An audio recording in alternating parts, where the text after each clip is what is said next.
Honestly, from a lot of people that I talked to, I think a lot of people are a little bit confused with the search. I think a lot of people have a lot of skepticism in Ryan Poles and in Kevin Warren, more specifically Kevin Warren. Um, and then George is what George is. I got some people that have sent me some texts about him that obviously I won't share, but it's just funny how like we're not at a level of apathy that people have reached, but we're just at a level of like, fuck, they're gonna find a way to fuck this up. I think the number one thing is that we're seeing from a lot of fans is why is this list so long? And as the week has gone on, and I've sat and I've thought about it, and you think of a regular interview. I work in corporate America, and I've been a part of a couple interview panels. And when you look at it, you kind of do interview a solid amount of candidates. And then when you add in the Rooney Rule, when you add in the fact that you can't, fucking cat just walked in. What's up? Scared the shit out of me. When you add in the fact that some of these meetings, the in-person meetings, can't be held until January 20th, it's like, well, what do you expect the Bears to do? They have time to fill.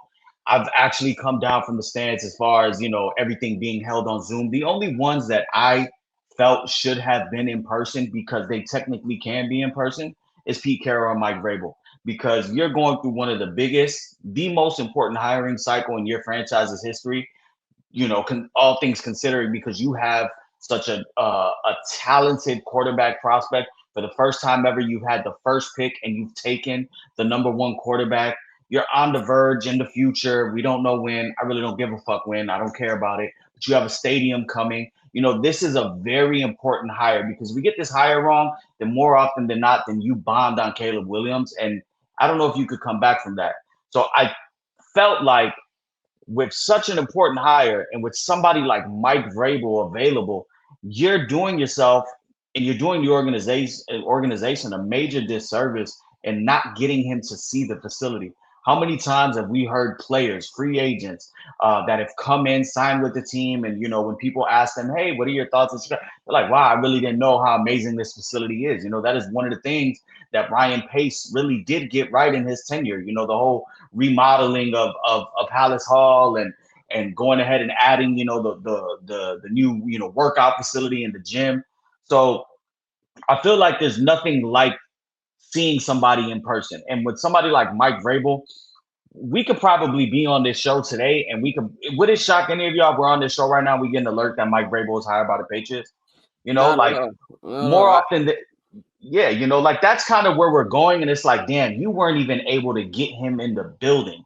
So I understand that. I do think that they want to lean offense. I know there's conflicting ideologies on this. You have somebody like Kevin Warren who wants to make sure that we get, we do an exhaustive search and we get a leader of men and we get somebody that's done this before. I think Ryan Poles, being a little bit of, a little bit new guard and seeing, if you look about it, he did put in some assets in getting Roma Dunze, Caleb Williams, DeAndre Swift, re-signing DJ Moore, paying Cole Kmet, etc. I think he does want to get this offense into the into this modern century and go offense. So, I just think there's a lot of uneasiness because a lot of people wanted Flus gone last year. A lot of people wanted Jim Harbaugh. We're less than 24 hours away from watching Jim Harbaugh in his first season back in the NFL go ahead and take a franchise that wasn't in the playoffs last year to the playoffs. So there's a lot of people are anxious, and I think deservedly so. But you just have to go and trust this process, and they don't deserve the benefit of doubt in thinking that they're going to get it right. But all we can do is hope that they get it right. I think if they get Ben Johnson, then nobody will complain for the most part. I think we'll be fine. And you know what? And if Ben Johnson in 3-4 years ends up being a bust, then fuck it. That's just the way the pendulum swung. But they went and got the top name, outside of Mike Vrabel.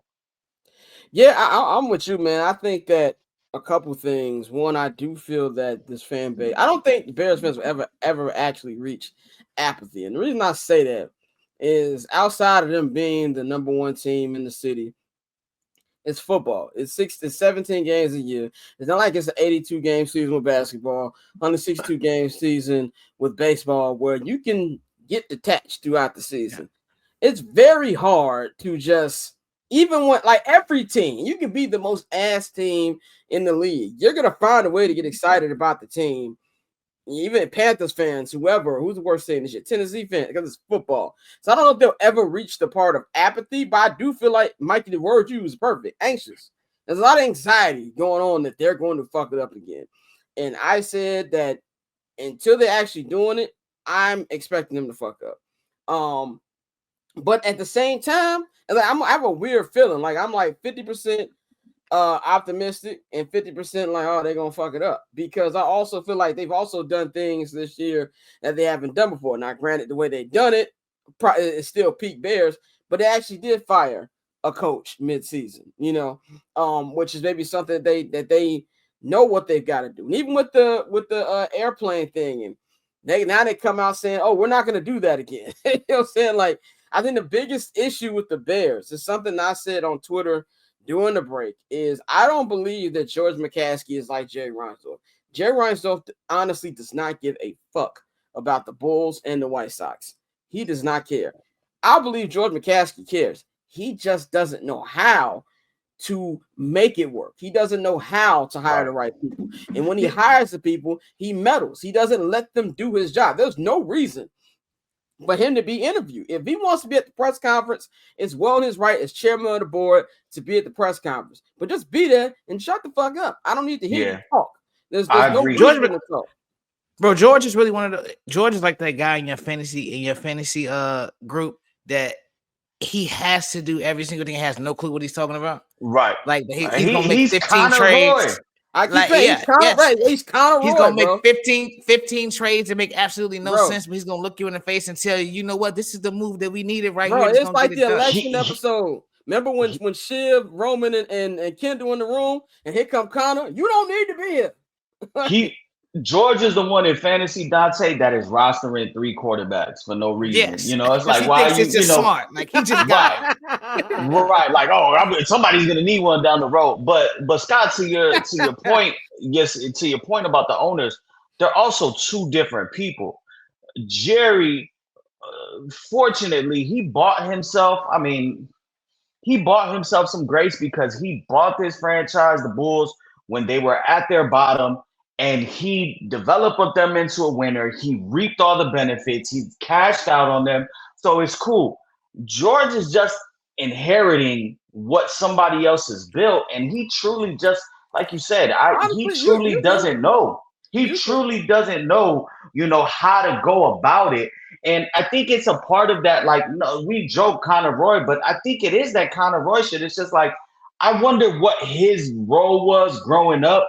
Like, when everybody else was kind of in the family running it and that the hierarchy, like, was he just playing the back? Like, oh, okay, cool.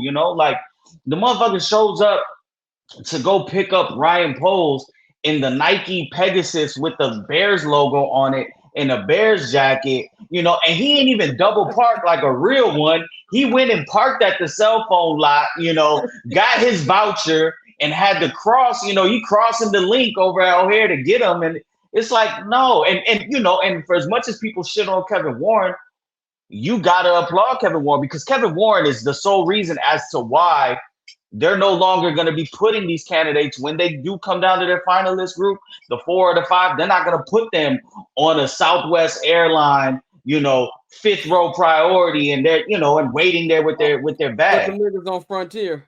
Right. And my thing is, for me, he's 100% a politician, Kevin Warren is, and I just don't, for the companies that I've worked for, I've worked in the government for over 10 years, right? And one of the biggest buzzwords, especially over the last 6 years, is world class. Nobody can tell me what the fuck world class means. What is world class? You don't know. It doesn't have a definition. So to continue to hang your hat on that, I'm cool. And just to the last part before we move on, I hated the fact that when they asked him about Ryan Poles' job stability, And he said, "Oh well, a year is a lifetime in the NFL." And then he automatically went to, it's a big year for the stadium, for operations. We're not talking about the stadium or Yeah, operations. Truthfully, all four of us on this show, we could give a fuck about the stadium. I don't give a shit. To be completely honest with you, Yeah, I don't get shit. I don't give a fuck. I There's don't a care. like, and this is like, and this is the thing with Kevin Warren. Like, I'm with you. I don't really have a problem with Kevin Warren, and I don't have a problem with him talking business. He's a CEO. That's what their job is, to talk business. And if there's anything non-football that I will give Kevin Warren credit, there's a lot of black folks that work for this team. And as Yeah. somebody who's been covering this team for 4 years, the difference from the Ryan Pace era, Ted Phillips, to Kevin Warren is night and fucking day. And he also, me and Dante talked about this off camera about, like, black relations with different franchises. He goes out of his way to make sure that black media get their questions off and things like that. When he walked to the podium, there's a whole bunch of other media members. He singled me out, shook my hand. So I'll give him credit for, like, Oh, look at you. Oh, nigga shook my hands. Well, even Ryan The Poe, slander like, will stop. The slander will stop. Slander will stop. This nigga ain't buck No, no more. it's not. No, I know. He's still TED Talk Kevo. I'm just but saying. even Ryan Poe's in his press conference. I don't know if, like, I'm watching it and you there, Scott. Like, Herb was trying to get a question in for like the last 4 to 5 questions, and Poe's kind of made a point to be like, "All right, last one, Herb." Like, yeah, because it's Wild West trying to get a question off of them. So, because originally they told Herb, no, this last question, Poles was like, no, I'm gonna end. So I give him credit on little stuff like that. But the thing to me is, when we're talking football, I don't need to hear from anybody but Ryan Poles. If we're talking about the stadium, then we can hear from Kevin Warren. If you want to talk about when the coach is hired, then we can hear from Kevin Warren. If it's football, whether right or wrong, however you feel about what Ryan Poles' job has been, and I think that needs to be more of a nuanced conversation with what he's done if we take emotion out of it. But he needs to be the only nigga speaking. Let me say this. If he's gonna be the GM going forward, he needs to have an extension. If he's truly under 1 year, like I feel like he is, that just sets up for failure. But I also say Kevin Warren, I don't know if y'all peeped this. Kevin Warren didn't necessarily close the door on if Ben Johnson came like, look, I ain't really rocking with this fool. Y'all need to get him. right. He didn't really close the door on that. He ain't pull a Shad Khan, but he did say he ain't close the door on it. Then they asked George, and George was like, kind of like, that was some of the arrogance that I don't like, is he was just like, well, I never had a candidate ask me that. Like, the job is the job, and these motherfuckers want the job. So I wasn't really rocking with that. But gee, is it arrogance or is it just sheer stupidity? Like, and I'm not trying to be disrespectful. I'm not trying, but like when you listen to George talk, it's like, oh shit, he really don't know what the fuck he's talking about. And it's every time he gets in front of the mic. So it's like he got a 14 on his ACT. Bro, we talk about Nepo babies all the time, but like this really might be a situation where we got a Nepo baby running the show and he has no clue. No, there's not a situation. That's what it is. Like, okay.